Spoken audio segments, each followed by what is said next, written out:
SMT Nation, we back. Nation, big news at AT&T.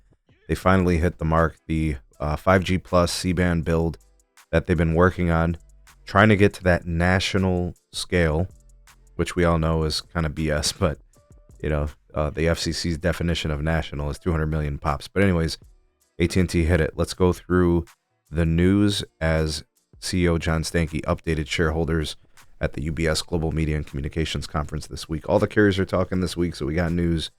Here's a good one for AT&T. Link to this post from the AT&T webpage will be in the description box, and ways to support us. Show your appreciation for the content here in the channel will be in the description as well. All right, so official announcement here from the big Stank himself. AT&T's 5G Plus network now reaches 200 million pops, right? Millions of points of presence.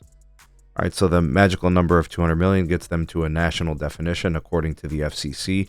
This basically means they did all the major markets across the country and have started to spatter like the next wave of the mid-sized markets. And now that all three carriers have hit that mark, Verizon's probably closer to 230 million pops with their 5G ultra-wideband. T-Mobile's, I think, at 300 million pops. If they're not there yet, they're right there with 5G UC. And, of course, with AT&T, their situation is a little different because their 5G Plus is made up of two frequencies within the N77 band, which is the DoD at 3.45 gigahertz and the C-band at 3.7 gigahertz. Anyways, it combines for a grand total of 80 to 100 megahertz of bandwidth for C-band and 40 megahertz of DoD combined. All right, so just important to note. Now that's good. This is a good mark, right? It means that they are scaling the coverage. They're scaling the capacity. We know that they have kind of moved a little slower than their competitors, but their pace is probably more akin to what we saw from T-Mobile's 5G UC build.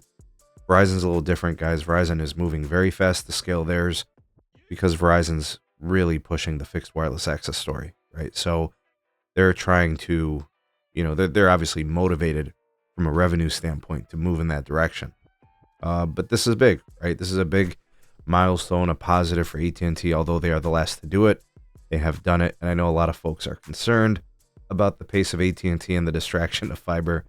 Guys, fiber is not a distraction. It's just, that's the way AT&T is going to be moving forward, right? Return on invested capital is important. They want to do things at a pace they can live with. They're, you know, they got their hands in a lot of different wireline things. This is how they're going to be. It's not to say the network isn't good.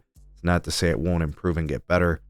It's just kind of the realization of how they're allocating their capex and how they choose to spend their dollars on their network. So more and more people getting access to high capacity experiences. And of course, you know, the nice thing about this 5G plus build, the C-band and the DoD combo with the pops expanding, more people can possibly have access to the AT&T Internet Air product, right? To replace their crappy DSL, bring a competitor, another option to people. So this is good. Big news, of course, on the heels of the Ericsson O-RAN deal with and partnering with Fujitsu and all of that stuff that was announced here in the last 24 hours. AT&T busy. In fact, I'm going to go back through this whole like conference and see what else we can learn about AT&T.